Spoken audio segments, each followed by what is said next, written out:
pledge allegiance to the flag of the United States of America and to the republic for which it stands, one nation, under God, indivisible, with liberty and justice for all.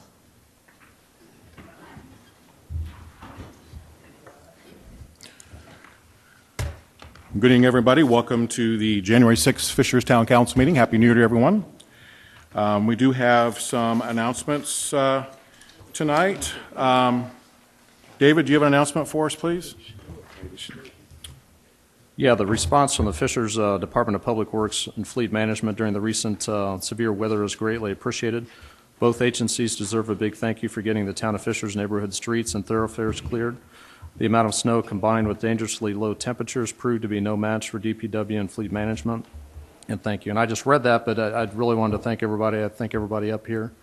It's taken me a long time to get to work, but it's been pretty safe, and that's been because of everybody's efforts. And I think on top of that, there's a bunch of guys and gals that are working on electric lines to get all that put back together. So, yeah, everybody involved in getting this done, we wanted to thank. And probably the next phase is what we're going to have flooding and probably roofs and things to look at. So just be aware as the temperatures come up and those other things happen, we'll all have to stick together and get those done too. I would like to make a comment too, and thanks. I rode around last evening into the early hours this morning. It was nice to hear people actually in the community compliment the particular driver I was with last night. So not only just the residents appreciate that, but those who are driving through the community appreciate that too. So thanks.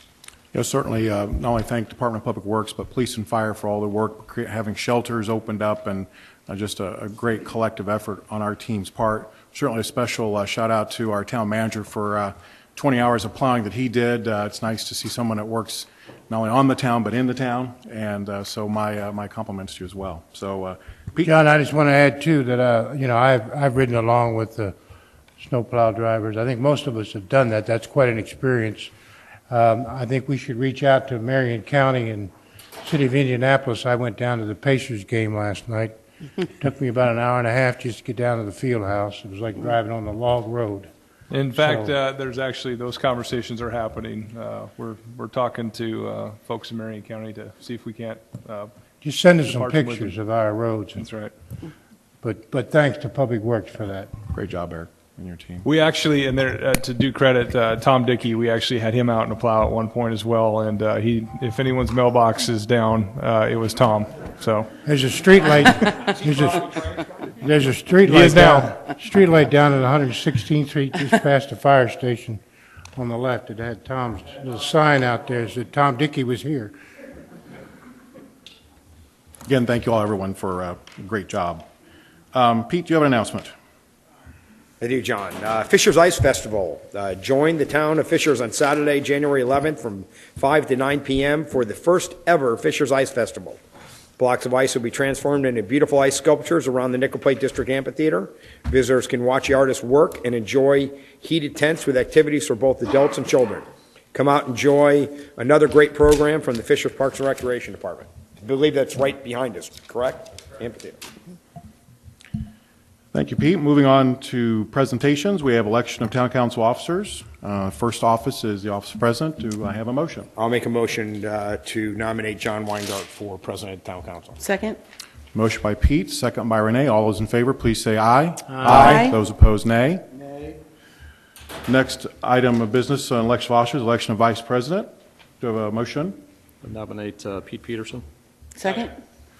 Motion by David, second by Stewart. All those in favor, please say aye. Aye. Those opposed, nay.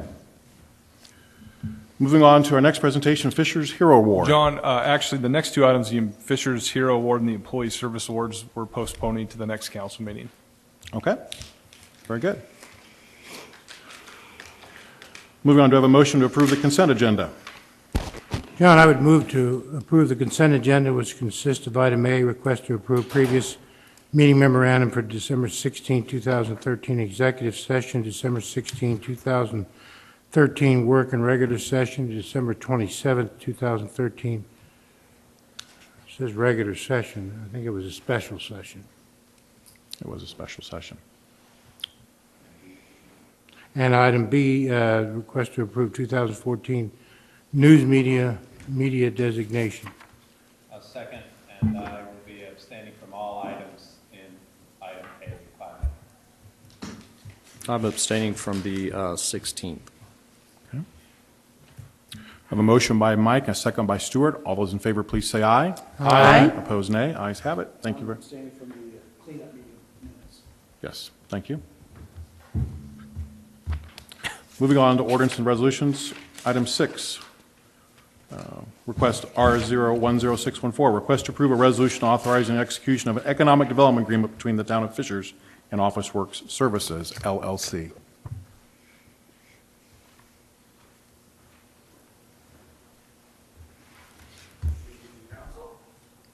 Good evening. Is that better? That's better. All right.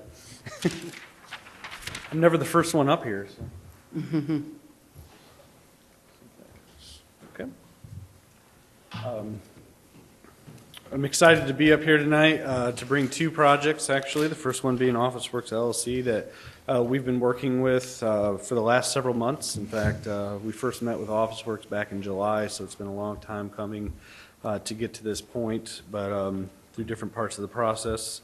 Office Works has been in Fishers since 2003. They currently have 55 employees. And through different sources, we found an RFP and the building for sale or lease. So we decided to go in and see what was going on, and found out that due to current configuration and a lease expiring in around July, that they were looking at all their alternatives and different options. The space is configured kind of oddly to fit the lot, and it wasn't really conducive to the distribution needs at their time. So as we sat down with them, we wanted to look at what options might be available. As you can see, they're in Exit 5 Parkway, right along I-69, as they have been. So as we looked at different options, this is one of those difficult deals where the building owners, the Kovic Management Group, I think they're based out of Chicago, and for them to stay here, they had to negotiate terms with to fix the building enough to meet the needs. And they weren't quite ready to get there. The investment was a little larger than they were willing to do. So that's when Office Works decided to look elsewhere. We stepped in to see how we could help to maybe offset some of those costs to make it feasible to keep them here in Fishers. We didn't want to see a building in Exit 5 Parkway go vacant, and we also didn't want to lose 55 well-paying jobs in Fishers as well. So it was a difficult deal with it being a lease opportunity. It didn't qualify for a lot of the standard state programs, so we had to get a little creative. And in that, we've looked at using TIF dollars to help offset some of the costs. So we would help pay some of the personal property improvements that would need to be done, new furniture, software upgrades, things like that. And in turn, Office Works and Bukovic have reached a deal where they've given a little bit each way, and they've come up with a deal to add new dock doors to the building, upgrade the facilities, change the office space around, and then our contribution of $150,000 would help offset that. So Bukovic will be putting in about $325,000 to the building. Office Works will be buying a little over $200,000 worth of personal property equipment, and we'll offset that with $150,000 of TIF revenue, which will then be sold to Office Works. Thank you, Tim. Should mention Tom O'Neill, the president of Office Works Services, is here if you have any questions for him as well. Any questions? I'm going to go ahead and make a motion to approve R010614. Second. Motion by Pete, second by Stuart. All those in favor, please say aye. Aye. Opposed, nay. Ayes have it. Thank you. One comment. A lot of the outfitting that the 150 would go to, it looked like it was many of the products that the owner reps. Were those wholesale price or retail price? Wholesale price. Thank you. Just for a check on that. I was assuming so, so that's the answer I was hoping to hear. Thank you. Thank you very much. Move on to item 7 on our agenda. Request R010614A, request to approve a resolution authorizing the execution of an economic development agreement between the Town of Fishers and Vox Lumen, Inc. Welcome back. Thank you. Vox Lumen is a startup company that's currently based out of Littleton, Colorado. It is a company that focuses on luminescent products, lighting, into the lighting industry. They make a product that would actually be more efficient than LED.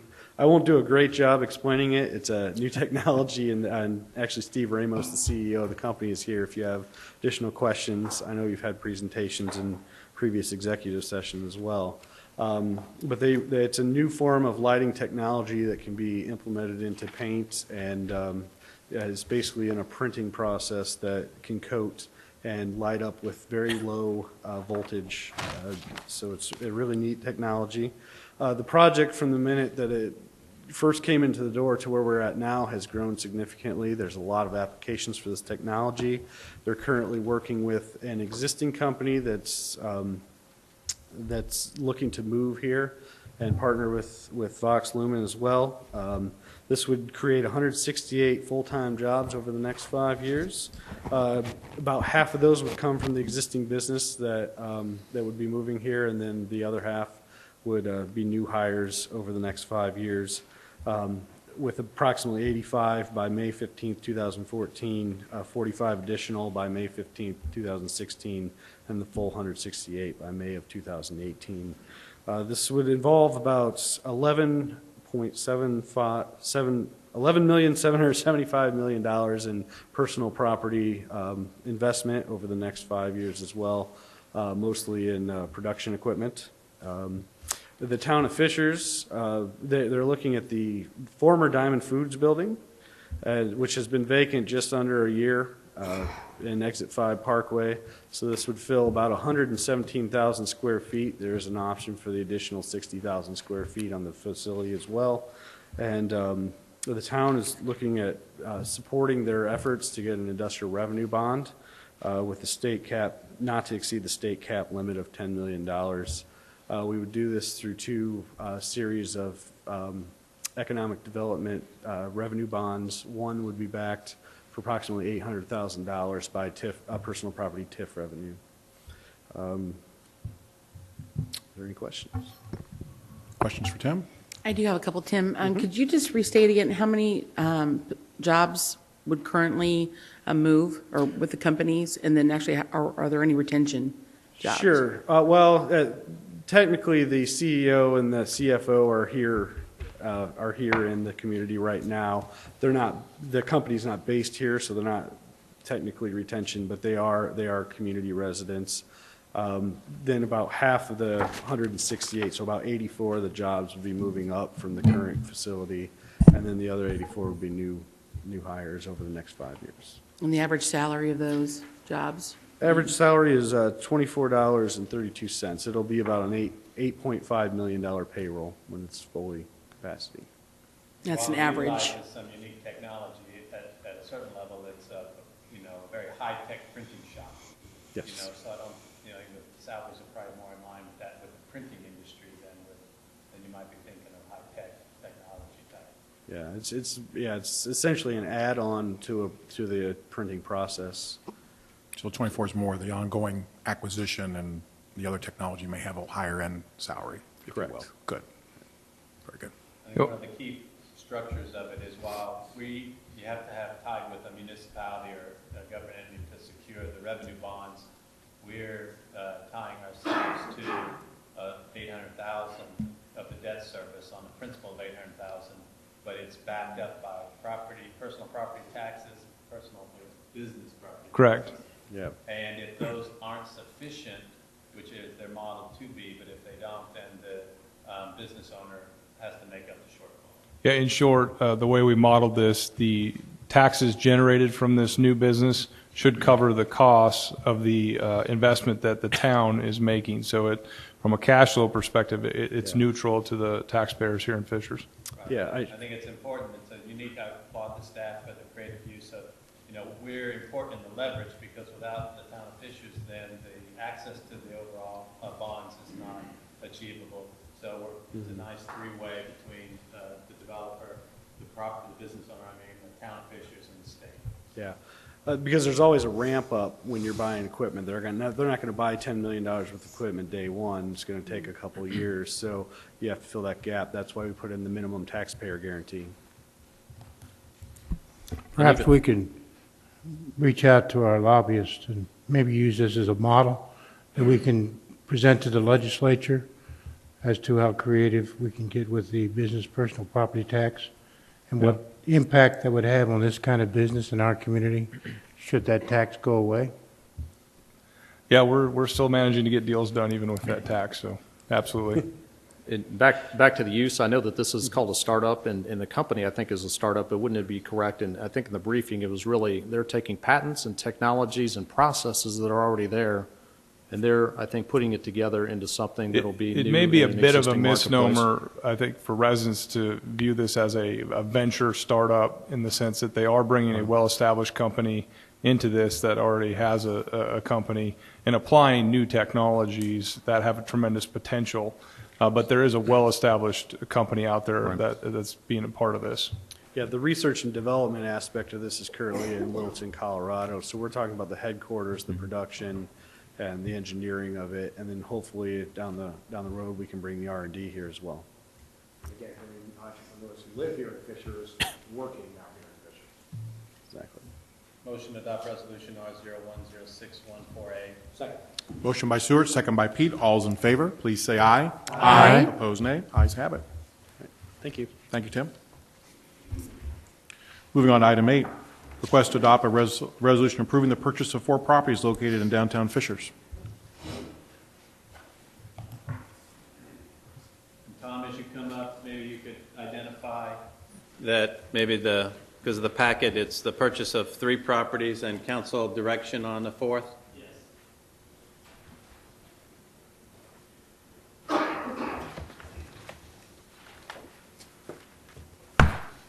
Good evening, members of the council. My name is Tom Dickey. I'm the Director of Community Development, just for the record. So as Stuart pointed out, the resolution before you tonight authorizes the purchase of 3 properties and council direction on the 4th.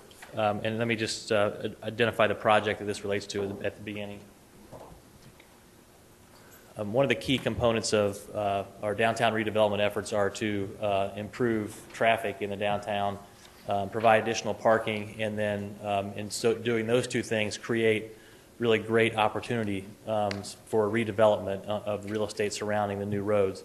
And we identified sometime last year the importance of this east-west connector, which would connect Fishers Corner Boulevard as it comes, if you can picture it coming around O'Charlie's, past on the north, past the Target parking lot, Steak and Shake on your left. Continue on, you go past Five Guys and Fifth Third Bank, Yeager's office building, you tee into Lantern. Just the east-west connectivity through downtown I think is going to be really important. Take some of those trips off of 116th Street, and then again allow for this area to redevelop in the future. So this road is really a key component of that downtown 2030 plan that we've been talking about now for over a year.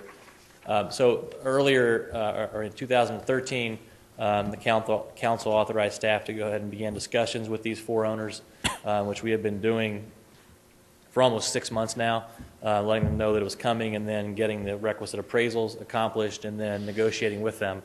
And so all these properties have had 2 appraisals done on them. I have an exhibit, which is, I'll put on the screen, which is in your packet, which is numbered, which you can follow the discussion that I'm going to have with you. So 1, 2, 3, 4. We have in your packet tonight are asking approval to purchase properties 2, 3, and 4 that we have reached an agreement with to acquire those properties.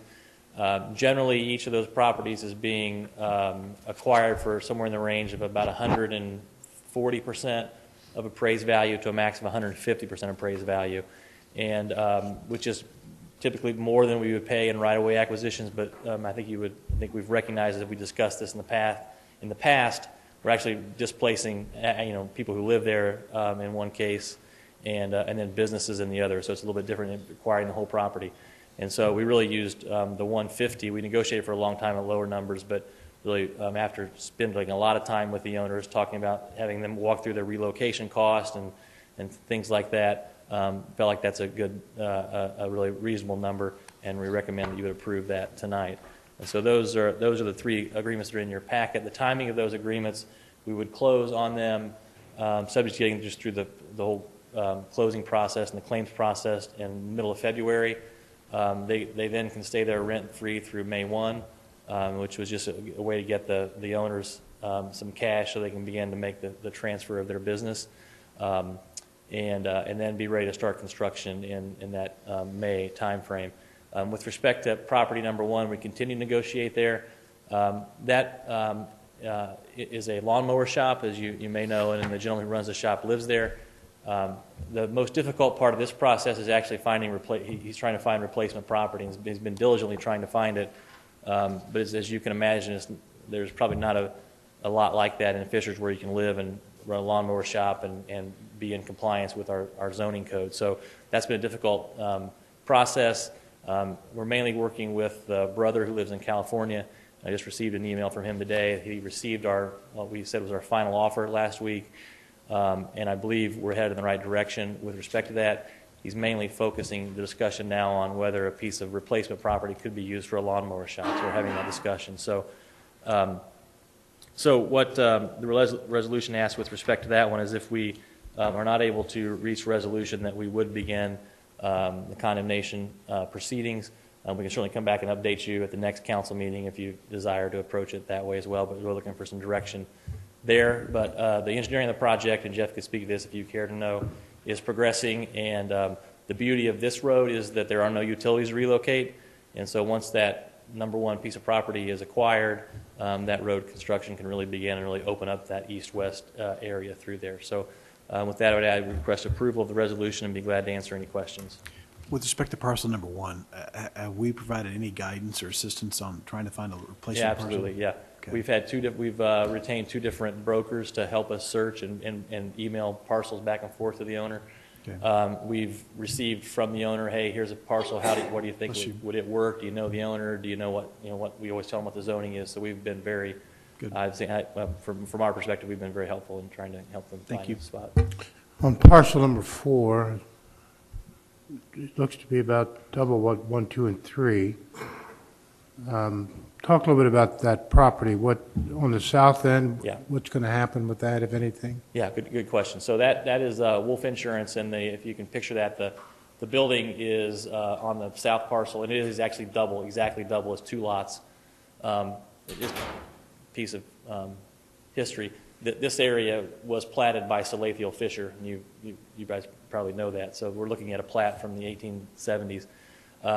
He platted 0.125 acre lots. This is double that. So the business is to the south. The north is a parking lot that is used for the business. And so we couldn't just acquire the parking lot, so you really need to acquire both of those pieces. And the road will almost exactly take up the first parcel. The second parcel we think is a great place for a temporary parking lot that may support some other redevelopment in the area. And then long term, it's a development site that the town will own, and we could do an RFP on for future development. If you recall, the parcel just south of that is a piece that the town purchased in 2012. So once the plan is, once the road goes through, takes away that top 1/8 of an acre. Below that, then you'll have 2 more lots that the town owns, unit used for temporary parking, or just simply go out and seek proposals to redevelop that site. Maybe that's really a great opportunity following on the heels of the road. On parcels 2 and 3, is there much residual property left after the right-of-way? There is not, because that road that goes through, the answer is no. There really is hardly any left. It really takes up a lot of the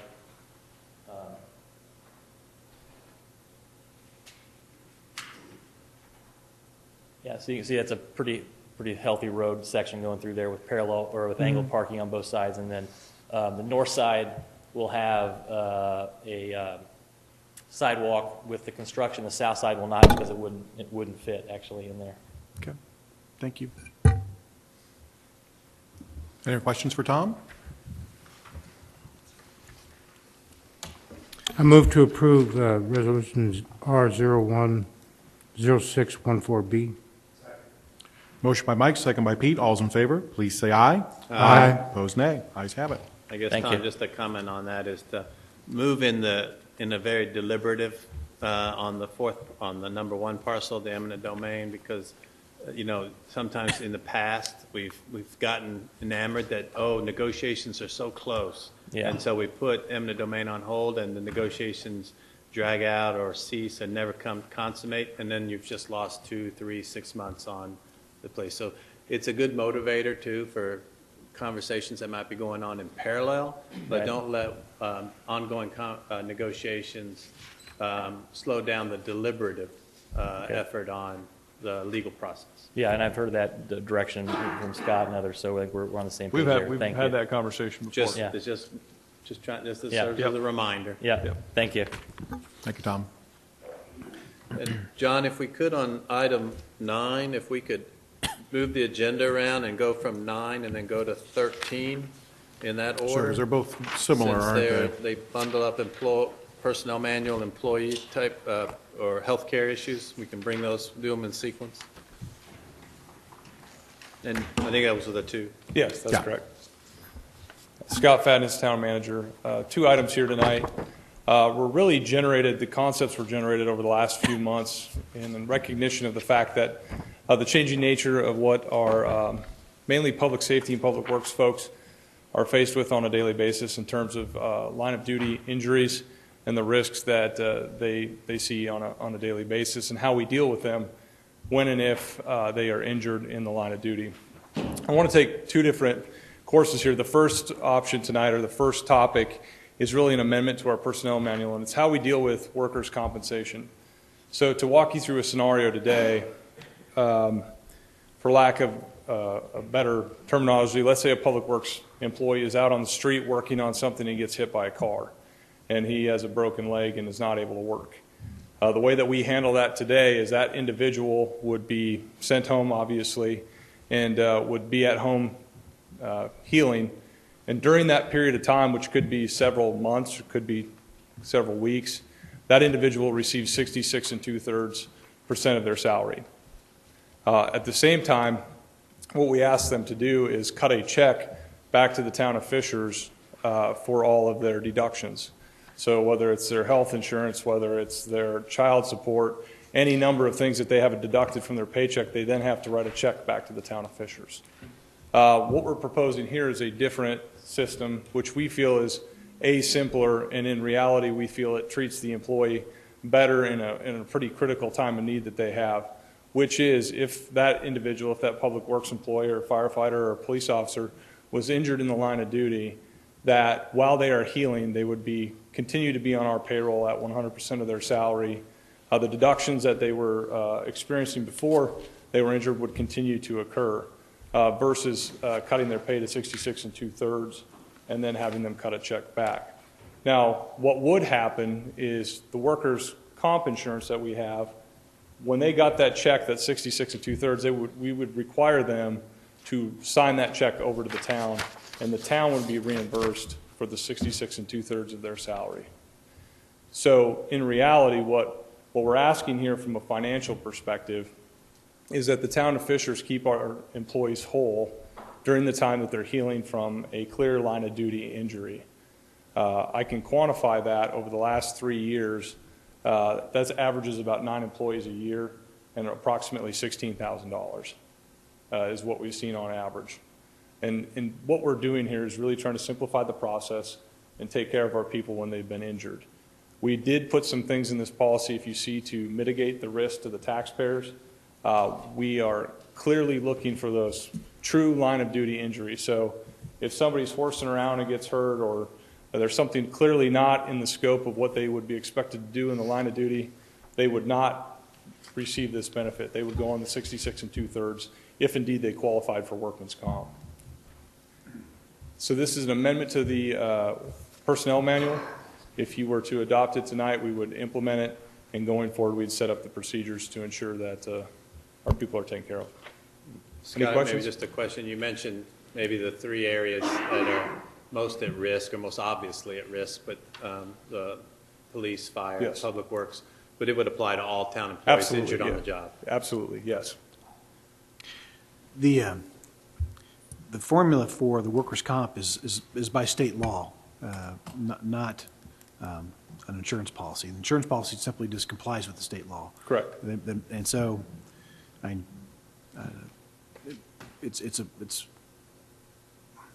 by adopting this, we're saying that the state law is inadequate. It's not a proper law. That's one way to look at it. have we considered self-funding workers' comp insurance? Because I'm not convinced that the workers' comp carrier is obligated to pay us the two-thirds if we pay the employer. Because I think that typically in workers' comp, the benefits only start was when the employee stops receiving payments.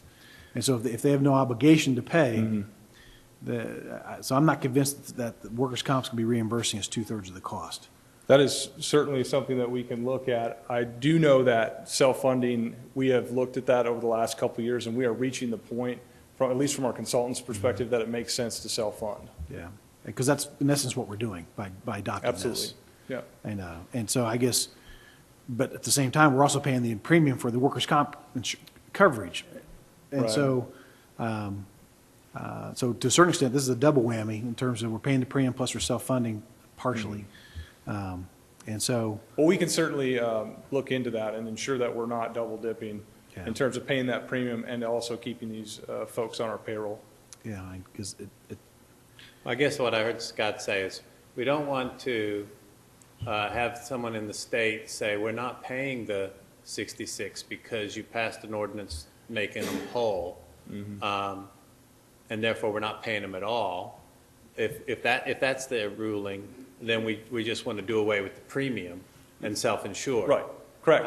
No, I'm clear on that. Okay. And that's something we can have legal take a look at, and our insurance consultants, and one way or another, we can ensure that we're paying the least amount that we need to be Right. in terms of premiums, and that we're not double paying for basically the same benefit. and for workers' comp, there's two components. There's the disability side, and then there's also the medical side. And so, this just simply self-funds the disability side, not the medical side.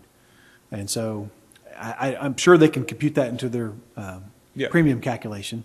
I would think so. And I don't know when our renewal period is, but hopefully it's not too late to No, consider it's for this year. certainly good input, and we'll make sure that we mitigate any kind of double coverage, if you will.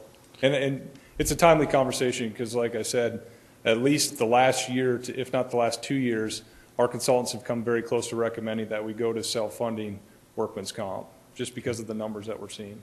And I think you hit sorry, Mike, the key thing that I think you hit on, that's probably worth reiterating, is that if someone gets injured on the job, doing their job, and then they're, all of a sudden their bills, their rent didn't get cut by 1/3. Correct. Their utility bills didn't get cut by 1/3. Their, living expenses didn't Well, get and cut. there's actually a maximum per paycheck as well, or per month amount that you get as well. So it's not only 66 2/3 regardless of what your salary is.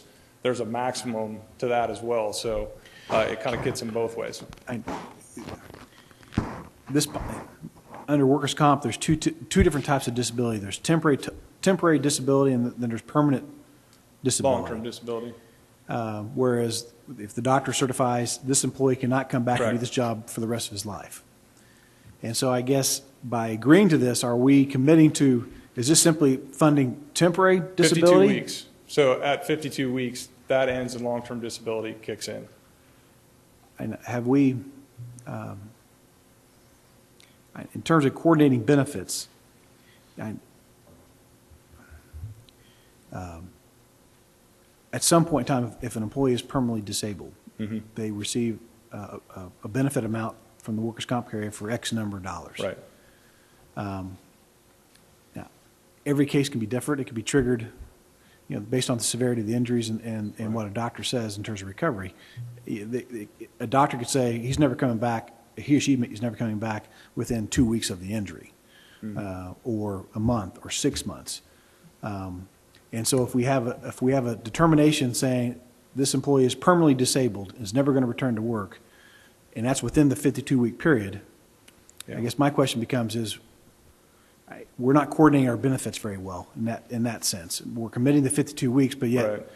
the person's getting the long-term disability benefit in a lump sum in probably much more timely basis. Yeah, I think it's a good point, and I think we could easily clear that up with some sort of trigger that says, if you were to settle and get a lump sum payment, then termination of the workman's comp benefit would occur. Correct. I just want to, if we can coordinate benefits No, so absolutely. that want to help the family, because obviously when an employee gets hurt catastrophically, that's a very Right. big issue for the whole family. I just want to coordinate benefits so that we're not. That's an excellent point, and I think that's something we can easily incorporate into the personnel manual. We'll take those edits and bring And it. I just want to muddy the waters a little more. I did scan the bills that were set to be introduced into this current session, and there was a bill out there that talked about employee disability benefits and payments. I'm sorry I don't have the details on that, but maybe you could I'll take a look at that. Yeah, reach out to Heather Yep. down at Barnes and Thornburg and Sure. ask her to take a look at that and what impact, if any, it would have on what direction we may go with this. Yeah. Can I certainly think do that. Scott, conceptually, I understand exactly what we're trying to do. I think Scott's made a couple real good points there, and I think we just need some clarification on that, because I don't think the employees are asking us to do something that isn't reasonable, or you're asking us to do something that's not unreasonable. Really, what we're trying to do is protect our employees for injuries that happen on the job. So, you know, I'm very much in line with what we're trying to do conceptually, but I think we just need to make sure we get the rest of the detail over and make sure we're not, you know, stomping on a state law or, you know, not being able to get paid back, et cetera, through that. So, Okay. as long as we're there and we got all of our T's crossed and I's dotted, I'll be okay with it. So I guess procedurally, I see it's a request for suspension of rules to approve. Ideally, yes, and what we can do is after we do due diligence on this, we can send out the revised personnel manual to you guys as an FYI. If you're so inclined to approve tonight, we would go back, do our due diligence if there's any modifications we need to make, and confirm whether or not we can actually turn over that check. I think the core issue that Pete and Scott and Mike and everyone's, I think, unless there's no objection, is that we can, I think the council is easily to say, we can make a motion to endorse the concept of keeping the employee whole. Right. Right. Up to a period of 52 weeks, or Right. and then these issues of coordinated benefits. Yeah, and that's a As learning Scott curve was for saying. us that we just need to do some more homework on. Right. And you'll bring back whether this is the time to Right. self-insure. Correct, and it may be just a matter of when renewals come up, because I think we just recently renewed for this year, but we could certainly look at that for next year. So is there timing issues?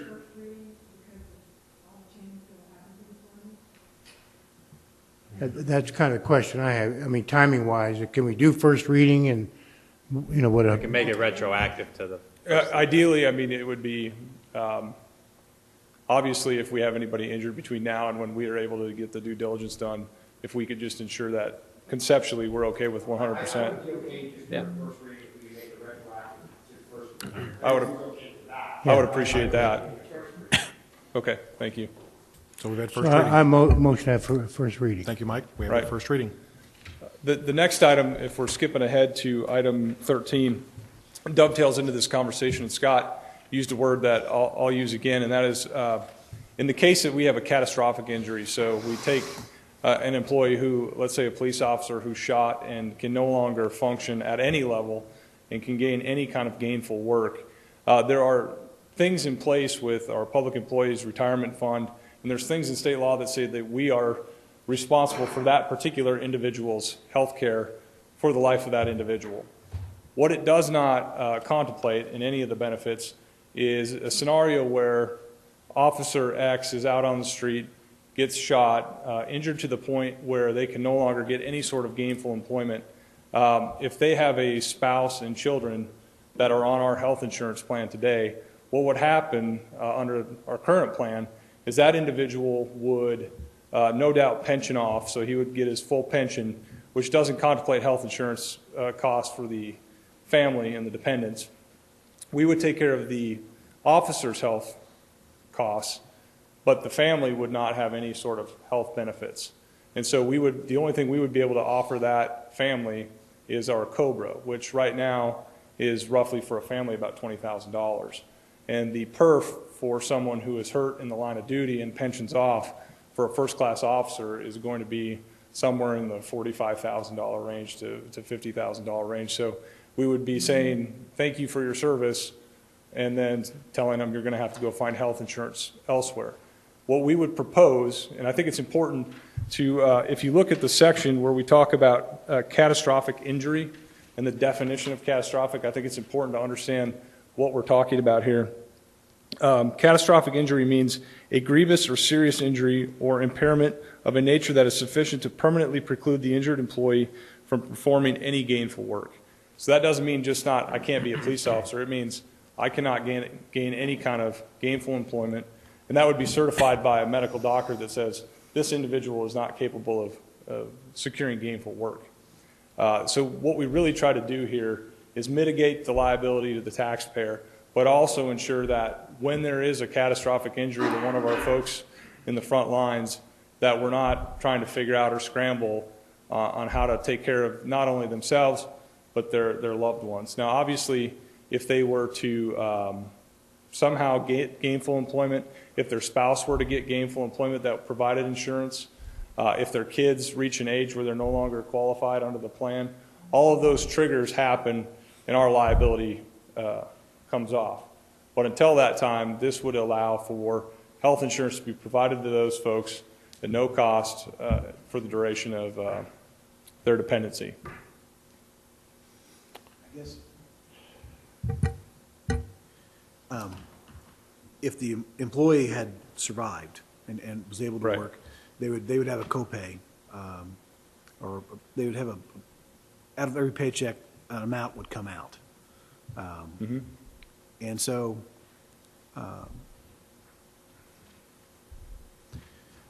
why not just do that? In essence, you're having them pay the same thing if they were still an employee, as opposed to free. It's certainly your prerogative. My thought on that is just if we're in a situation where we have someone who's a quadriplegic and their family doesn't work and they have kids, you know, in those scenarios. And I know that's the most dramatic, but Correct. particularly given the definition of catastrophic in this document, we're talking about a serious injury. Oh, absolutely. Yeah. Really, I think what Scott was alluding to in the option you prevented is you know, we're talking scenarios here. Yeah. If the employee doesn't survive, then the proposal is, look, those are going to hopefully be extremely rare circumstances, and therefore the family would not have a copay. That's what I'm They would saying. just get the benefit. Yes. Until triggers occur. Yeah, and based on the definition of catastrophic here, we've only had one injury in the history of the town that would qualify for this. Yeah. So Correct. we're talking about rare occasions. But something from my perspective, it's not something we want to figure out the night of an injury. We want to codify this, put it in a policy, and make sure that everyone understands what's available to them if something were to happen. Motion to approve change in plan description amendment as submitted. Second. Motion by Stewart, second by Pete. All those in favor, please say aye. Aye. Opposed, nay. Thank you. Thank you. Moving back on our agenda to item 10, ordinance 010614. Request to approve an ordinance amending the adult family living PUD, first reading. I think we should move this to the bottom of the agenda.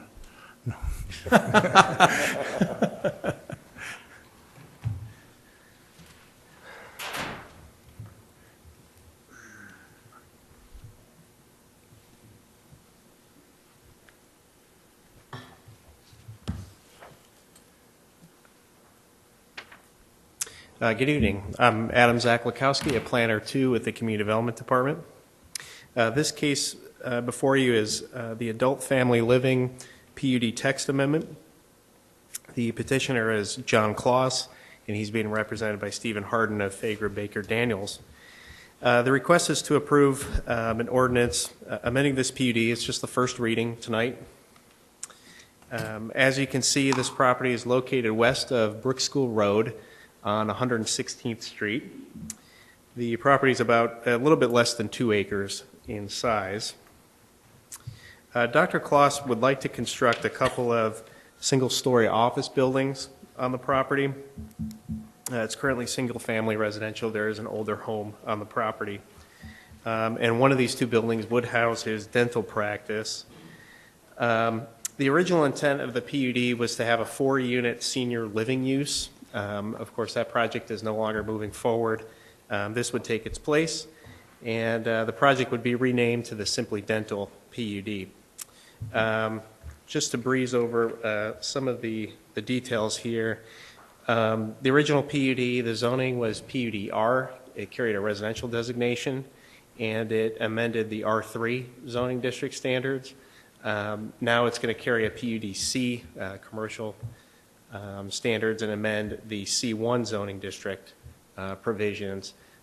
But to be clear, as part of those C1 standards, only offices would be permitted on this property. In terms of some of the key points that would, some of the parameters of development on this property, the 30-foot wide landscape buffer that was a part of the original approval back in 2010 would remain. Lighting for this property, any of the fixtures would need to be full cutoff fixtures, meaning the light would need to point downward. For parking, it's not to exceed 125% of the UDO requirement, so that this way they're providing an ample amount, but not a very high amount. The architecture of the property, it's will likely be some sort of French country residence, a high amount of stone veneer. Now for these visuals here, you can see this was the 4-unit concept plan back in 2010 for this property. And here's a plan for what they're looking to do now. And of course, you can see the landscaping that's being projected along the north and west sides of the property.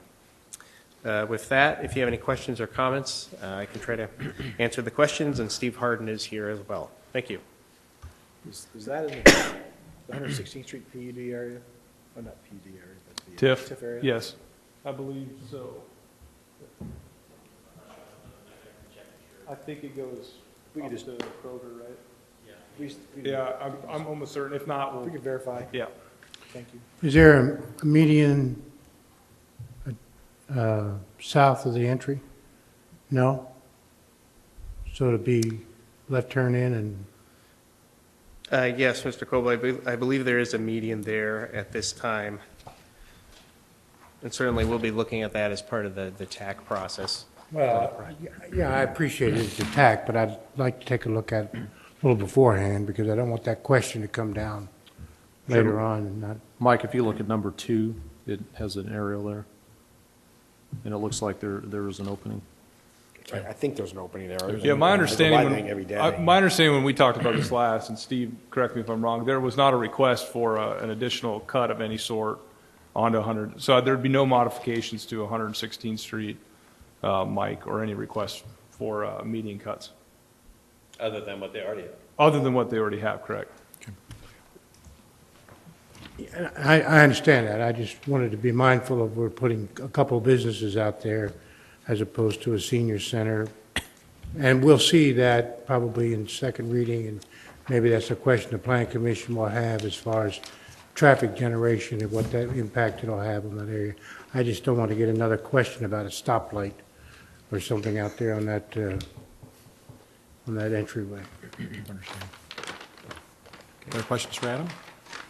Surrounding this to the west and really the north, I think it was a Davis subdivision, so you've got a residential zoning. And then whether this is the adult living or what this is going to be, typically you're going to have a commercial type use, and there's a separation or a buffer. It would be when you have residential versus commercial. What is that, and is that, I know this is a conceptual site plan, but I'm just trying to make sure, is that met? Would it be met, or would they be deviating from that? Sure. The buffering would occur on the north side and the west side. There is a detention pond that's due west of this property, and then there's maybe 5 houses that are up towards the north end. But the actual building itself would be south of where these homes are located, so nobody's going to be directly behind a structure. It would be an ample amount of landscaping and buffering that's needed. Well, to that point, now again, I think we'll probably see more detail, but, we have trash pickup and parking lot lights and so forth, so I just, There is a cut through there, Mike, too, according to Google Earth here. so there is a curb cut? You can go left. I mean, and left a median? Median cut. It's always It's already there, yeah. From the time There's- we built 116th Street, it's been there. Okay. Yeah.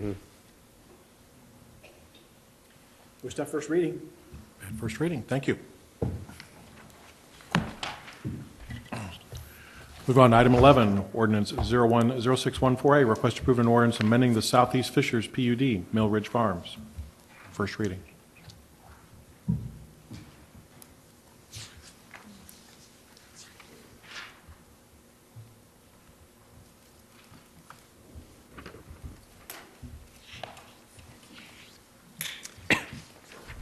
This particular case, again, another text amendment. This is to the Southeast Fishers PUD. It's only affecting one portion of it, known as Millridge Farms. This particular property is located near the southwest corner of 104th Street and Georgia Road. And of course, this is for first reading only at this time. Gen 2 Holdings, the applicant would like to expand the number of lots in this subdivision from 70 to 75. That would involve a slight density increase from 1.92 to 1.95 dwelling units per acre. The main point of access from this subdivision would be to 104th Street. There would be an emergency access only off of Georgia Road.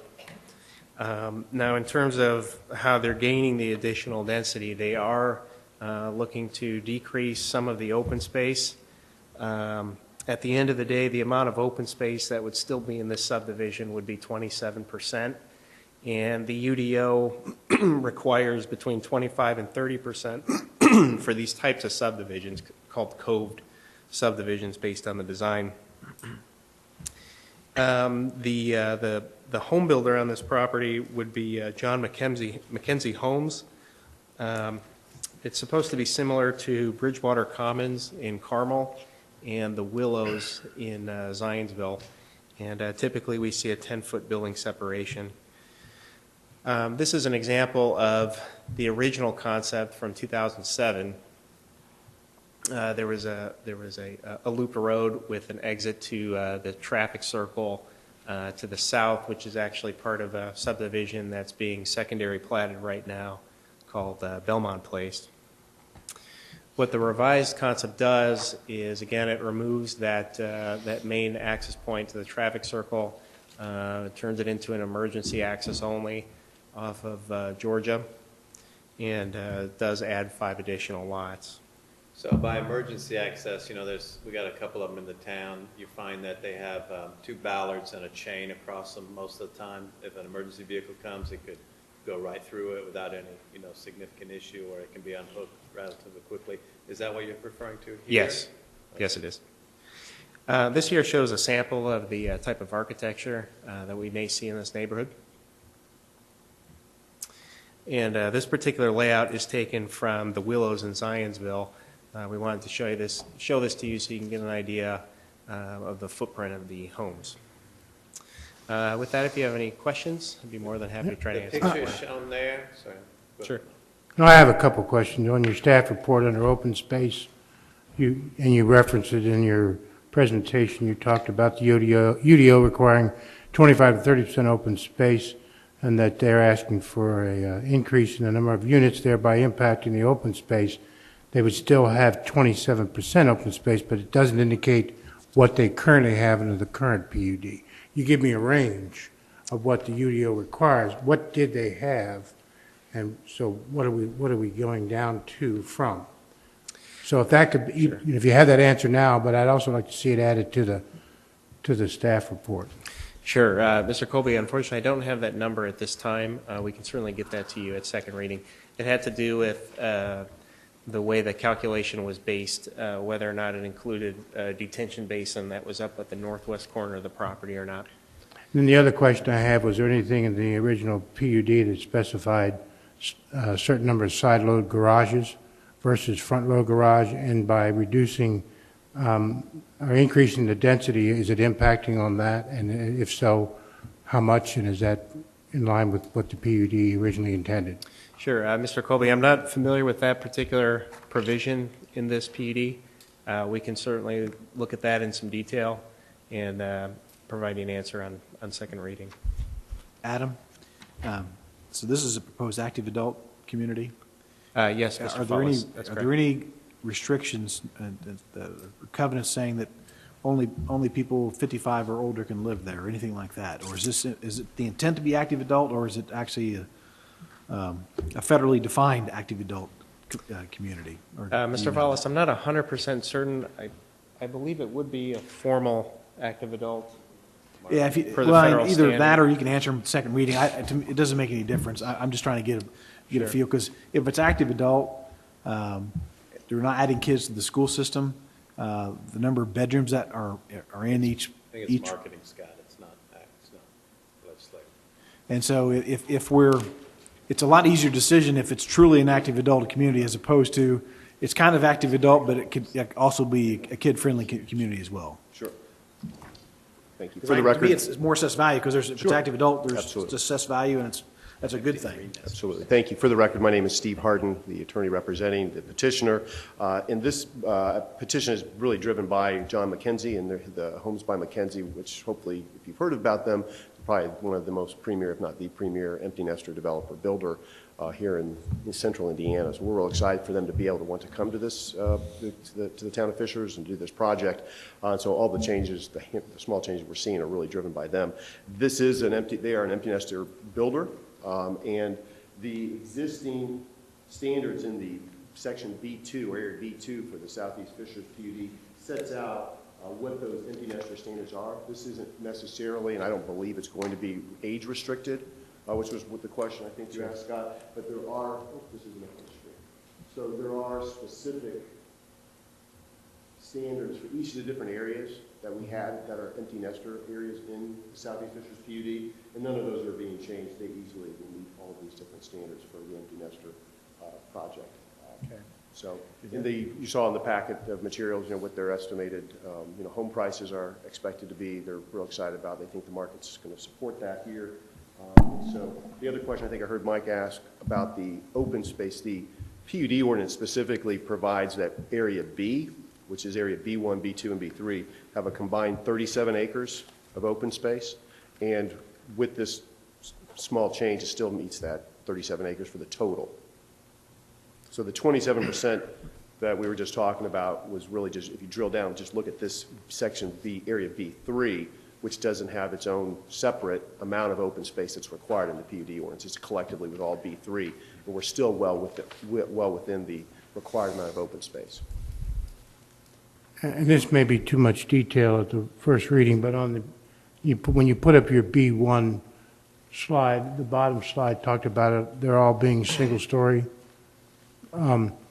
I know in the Haven, for example, they're a single story, but they have a bonus room on the top floor as an option versus a mudroom or something. Just if that's an elevation that's being considered, maybe you could mention that in the... That's a great question.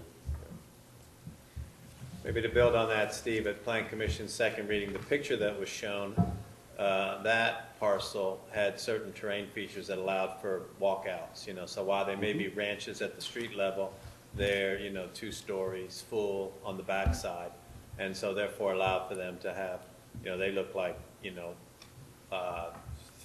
35, 4,000 square foot, homes. So question, the suggested, we never do zoning or planning on price, but you offered it. I wasn't sure if that 3 to 6, plus was for this particular parcel? It is. Okay. Yeah. Which seemed like a wide range. The specific questions that we drilled down with John McKenzie on this project was what's the starting price? So when you see marketed from what would that number be? What's the range? Yeah. And then where's the average? And so the starting price is likely to be marketed from the 375 to 385 range, price point, with homes going up in the range from probably in the 400s to the 500s and some into the low 600s, with probably the average in the high 4s. Okay. And as a nice segue, I assume the developer will be building 1 or 2 models? 1 model? If you're asking about size of there's not going to be a lot of variety in the size of the homes, I don't think. But we'll ask them about what they're. So that my pet interest in the model size that gets built, and so if you go back to some of the previous language that the council's adopted for other developments on if you look at the portfolio of the offerings, the top end, top 25%, the model's taken from the top 25%, or 20, the guidance. If that's something that's amenable for this Plan Commission second reading, be favored to. Yeah, we will definitely report what Mackenzie's thoughts are on that. Thank you. As the model goes, so goes the development,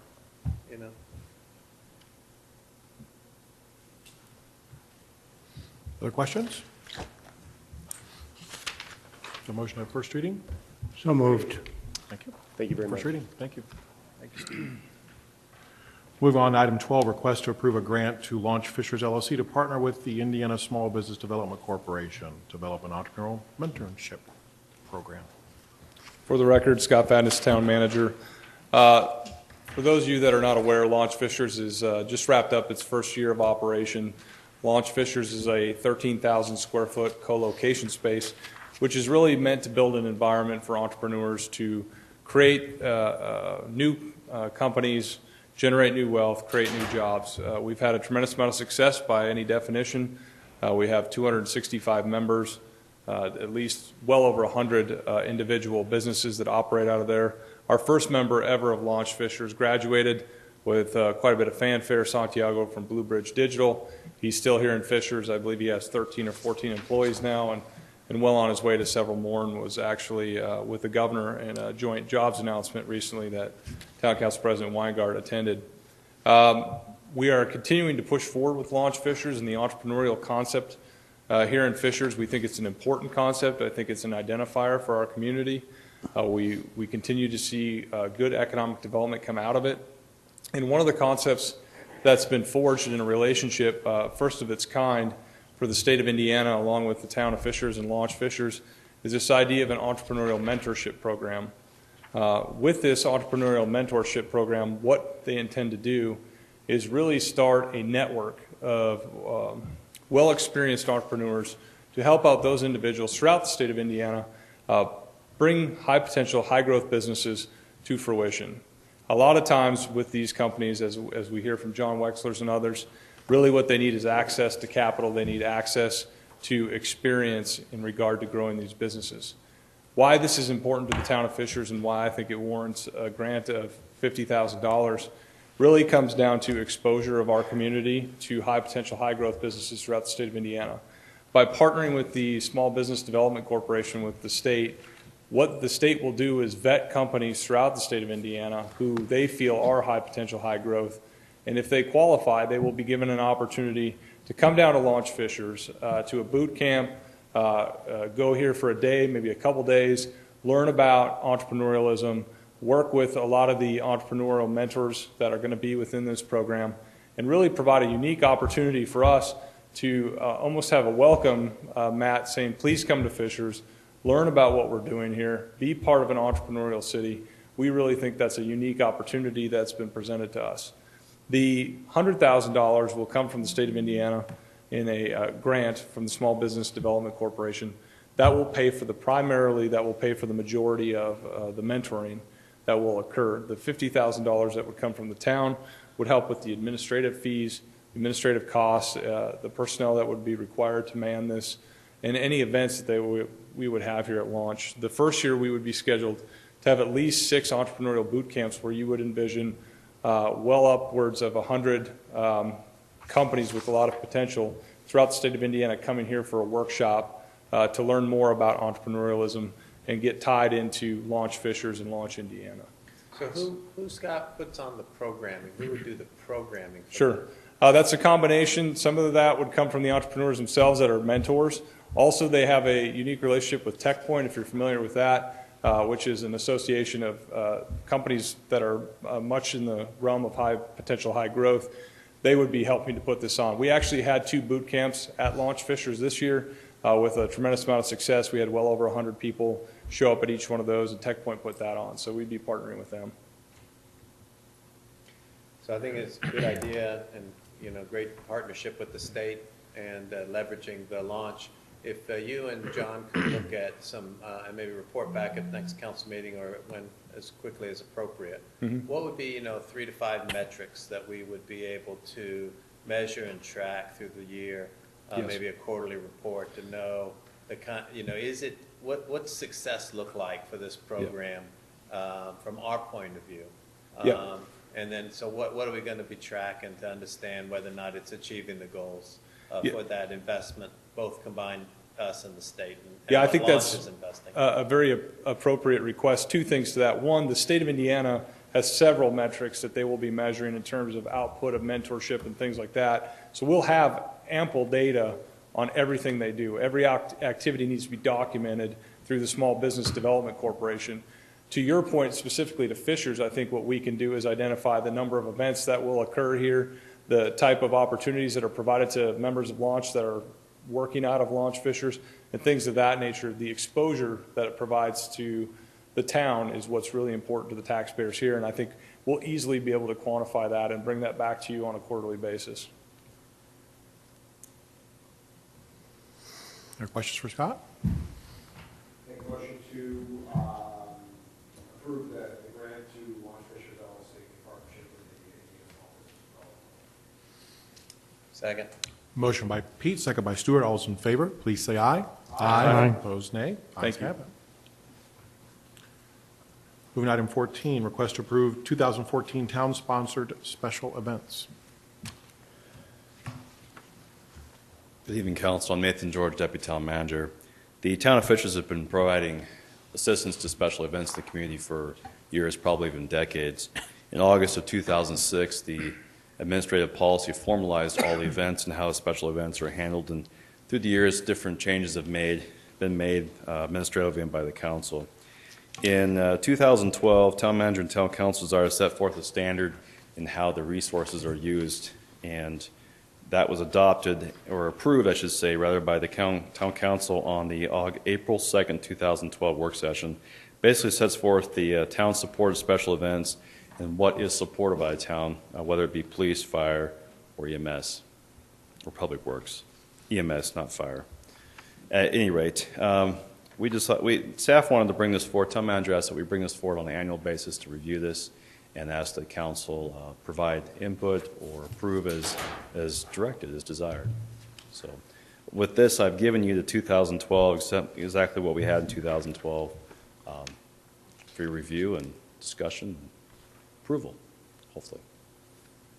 We just want to be clear before we dedicate resources, public safety, public works, that these are indeed the events that you would like us to work with. So that clarification and direction helps us a great deal. When others come to us and say, hey, why don't you provide help here, we tell them that we have an approved list, that council set a policy, and the rest is you have to pay as you go.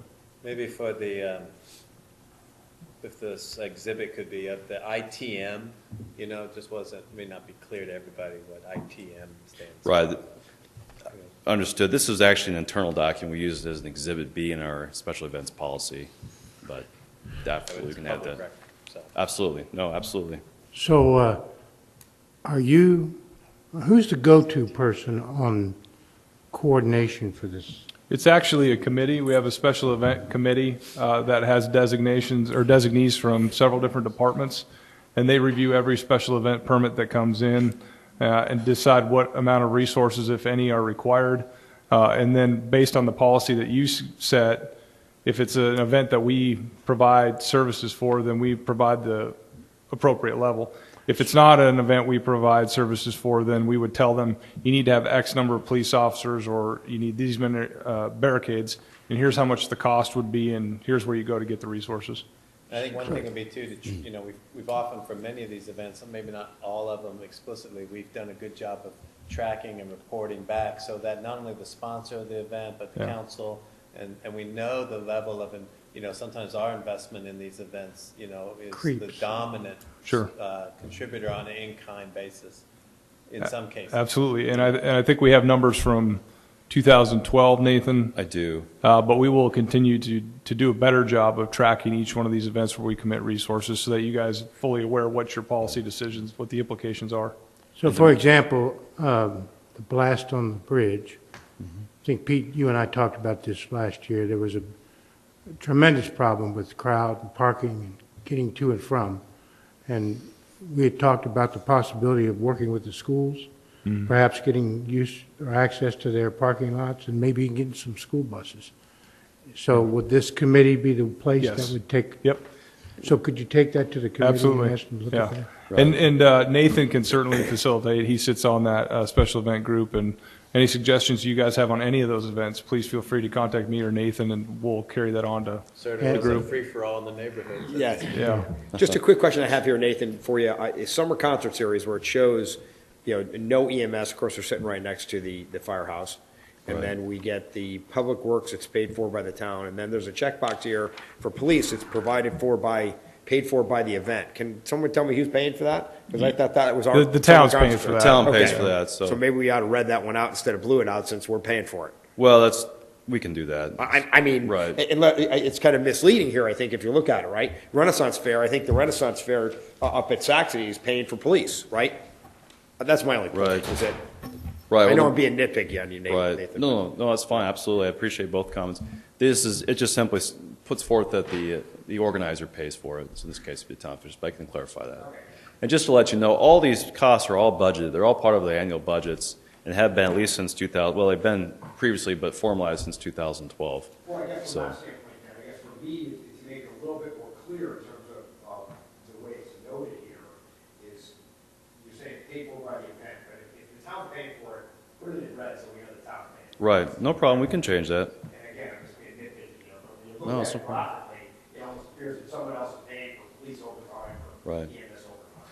Well, it's just And- like and- seeing double words. I don't see it. So. Just FYI, I met with Jennifer Keel and said I would be the town council representative to the Freedom Festival, so, for the record, I'm the town council, unless someone wants to take on that responsibility. Nominate Mike. Thank you. Absolutely. All for it.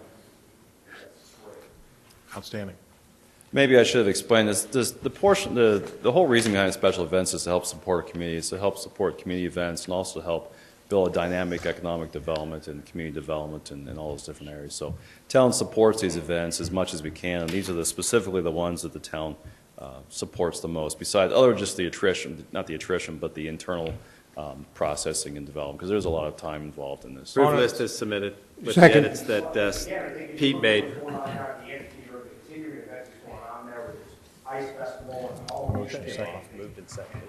The Christmas lights will back there, that's going to continue to expand, at least that's what I thought process was. Correct. So, Pete. all that kind of stuff, we continue to expand the community events that. This year, we actually had 60,000 people visit the amphitheater, so we're pretty happy about the first year. Yeah, absolutely. So next year, we hope to make it even bigger. I have a motion by Stuart and a second by Mike. All those in favor, please say aye. Aye. Opposed, same sign. Thank you. We're on to item 15, request to approve appointments to town boards and commissions. Yes, I am Nathan George again. The town boards and commissions, annually we have various town boards and commissions that are appointed by the council that expire at the end of December. Motion to approve as submitted on the schedule attached. Motion by Stuart, second by Pete. All those in favor, please say aye. Opposed, Do nay. note that you had one, the Fall Creek Township BZA is still lacking an appointment, but you'll work with That's the correct. We're body, working. they'll make the appointment. Yes, we are. We're currently we'll bring that back to you. Item 16, request to approve the 2014 professional designation listing. Motion to approve as submitted. Second. So- Can I understand why we have this? So staff knows who to use, Yeah. Okay, as opposed to staff randomly picking whoever, okay. because they could arguably pick For whoever. those things that we don't do an RFP, RFI for. Okay, so they're just going to go two people when it falls underneath that level. Yeah, Exactly. We're saying that's what we're directly going to do. sort of 0 to I 50,000. guess from my standpoint is that, some of the people I know, obviously, the other people we don't know, I'm assuming that they're all going to just not the right line since tonight, so. These have, Where it came from. I didn't know if there was a statutory requirement to have that. there's no statutory requirement. We've done this every year, and I've brought up the same comment, and really just for the audience, I bring up the same comment that you just did, is these are just some of the on-call consultants that the staff calls upon, but anything larger, we always go out and we take a look at new talent.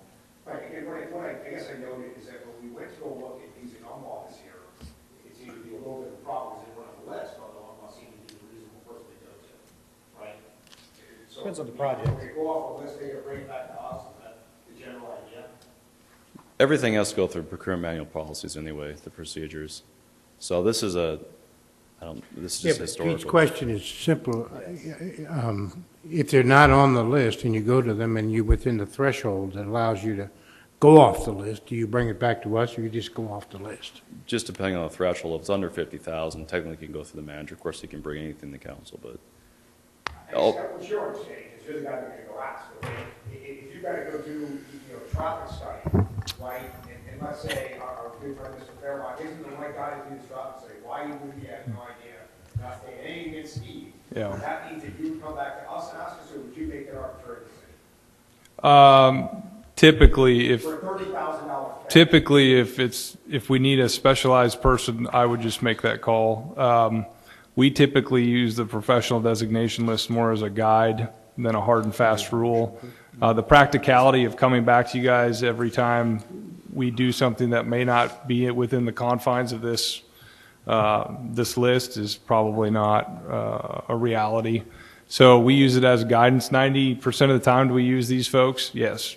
10% of the time, 15, 20% of the time do we go use somebody else, but it's usually because they provide a particular skill set that the list does not provide. And the way, as you've noted, or as you've seen in practice, under 50,000, town manager can make the call. We then get in, we don't need to be all gathered. He can make that call. It's if there's a series of times that over time we're not happy with the calls he's making, we give him feedback. And in reality, in a year's time, it's not going to make any difference. So, yeah. It's just something we've done for about, 20 years that I've been, 19 years. And if you're using it 90% of the time, it's more than guidance. Sure. Well, that's fine. I mean, they are typically the vendors that we use. Department heads will provide feedback and say, hey, we'd like to add this individual to the list because we use them an awful lot. But in reality, yeah, I mean. Like the web and IT. So we had a motion and a second? I have a motion by Stuart, and we have a second? Second by Pete. All's in favor, please say aye. Aye. Opposed, nay. Ayes have it. Thank you. Any unfinished or new business? Yes. Quick. Quick. It'll be quick. Express bus. Yeah. It's my understanding the Fry deal fell through. Do we have anybody here in the town that's on point to work on with White or whomever to fix the problem? Yeah. Because last year was Tony and Tim, and that's fine, but it was kind of an adjunct thing. I will take that on. I'll be the point person for that. Whether we have to call, I can make some phone calls to different folks and see if we can't figure out who to use. Pete, you had a suggestion. On the Indigo bus where they could park. Oh, yeah. Yeah. Does that need to move? I hadn't heard that. Yeah. Okay. It does. Yeah. Yeah, we found that It was going twice to in go to pinch. Fry's parking lot, and Fry's turned down last minute. The backup was Kittle. That still may be a possibility. But Pete had suggested looking at some property that's right across the Methodist Church, I think. That might. So anyway, that's one. Yep. Yeah, that one's been vacant for a while. Hamilton County Alliance. Yep. In years past, we've had a presentation from them, kind of a budget request issue, and we do a lot of things here, launch Fisher's entrepreneurial and mentorship program, and I'm just kind of wondering where they are with their support to Fisher's. Why don't I do this? At the next time I can get him on the calendar, let's bring him in and we can have a work session and have him come in and talk to you guys about the progress he's made on the strategic planning, and also give Tom and Tim an opportunity to talk to you guys too about what they're seeing out of it, because they're the ones that they're dealing with them on a weekly basis and can provide some insight as to what the progress is. I would just say, because those are two committee members on it. So, Yes. Yeah, absolutely. And so why don't they, make sure that they've vetted it before it comes to us. I don't want to. Yep, absolutely. And then I guess along the same line, we had some discussion about the agreement among the municipalities that was not being honored by some, or not some people weren't aware of it. And I thought there was a suggestion made that maybe the Hamilton County Alliance might step in there and broker some kind of an agreement, shoot it and put it out of its misery, do whatever. But I think that agreement's still out there. And somebody may not be Yeah. holding up their end, and we Yeah. sure are. Yeah, I don't think they're honoring the Guarantee. agreement, but I don't know that there's been any action by the Alliance in any way on that front, but. Well, then, whatever it takes to get that resolved, if it's a motion to make it happen. I think, yeah, we will carry that forward to him. I do know that in discussions I know that John's had and I've had and just what we're seeing out there on the economic development front, I think, yeah, it's all bets are off in terms of who people are talking to and things of that nature. But I think to Mike's point, right, we have an agreement that other municipalities have said, well, they weren't around when it was created, and they haven't ever taken notice of it, and even though they were maybe aware of it, they don't wish to abide by it. Right. So we shouldn't necessarily, we should either have a declaration that, okay, this thing that we've signed is no longer in effect and fine, but we shouldn't hold ourselves still to account for it when abutting are violating it in spirit. It would certainly help from a staff perspective as we encounter people who may be interested in moving to Fishers, knowing what council's level of comfort is in regard to, like you said, are we negating that agreement and moving forward with a different concept? Are we honoring that agreement? What are we doing? So we can certainly bring that to a work session with you guys to talk further about kind of the state of all the communities involved in that group and well, what we're seeing out there. I would just suggest maybe we have, council leadership, John, talk to the other parties to sort of say, well, is there alignment on this? Are we going to re-up and recommit to the spirit? If you're not, fine. Right. We hear you, and we have much better ability to compete than Right. you do, so. Well, and we did have a meeting with one of the major municipalities, and the mayor came right out and He said, just chose not to. I'm not going to abide by that agreement. Right. Take a walk. So, I don't mind giving them one more Yeah. We'll give him one more shot and Sure. say, hey, did you really know what you said? Yeah. Okay. and then the last thing, the 911 committee, the executive committee that meets, I know there's a requirement that the county submit a report to the state 911 board as to the expenditures last year and other information. Can we get a copy of that at a minimum, or an overview, executive summary of where they were, or where they are now, rather than I know they hired a new executive director? 911 was in shambles last year. Right. I just want to know if it's improved or not. That's kind of where I'm going with it. We had some problems with communication. We now have a new Yeah. director up We do, there. How yeah. are they doing? Are they meshing the software better? Maybe we should have Mike Snowden come in, or maybe some Yeah, I county think come in. that'd just be an have a excellent work idea. session, just to discuss where they're at and where they've been. Yeah. It is improving. Be good to hear from him where they're at and what they're up Right. to. All right.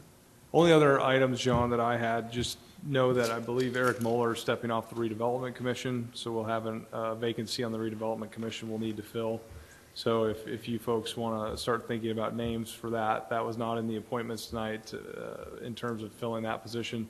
And we do, I think it was highlighted, the unincorporated Fall Creek Township, BZA, we do need to find someone for that sooner rather than later. Any particular party, Republican or Democrat? I don't believe that matters on the BZA. So, but for a quorum for that group, it's pretty important that we find someone because they have a small number. So those two positions are really key for us to Nominated fill. from the township or from No, the from- county? Was it the county? In the Unincorporated origination? Fall Creek Township BZA is actually your appointment. Okay. Well, the county appoints. Yeah, county appoints one or two. I think this one's your guys' appointment. I'll have to double check with Nathan. There's three, right? I thought the commissioner appointed one. I think this one's ours. I guess how many appointments do we have, how many does the county have? And who's our current appointee? Let me email out, I'll email out to you guys the details of that appointment, and if you have names, certainly circulate them to us so we can I'd figure like to out. know who's on the board, who's appointed who. Will do. Any claims that need to be pulled? Make a motion to adjourn with the accounts payable ledger and the trustee invoice payments. So moved. Motion by Stewart, second by Pete. All those in favor, please say aye. Aye. We're adjourned. And a treacherous drive back home, huh?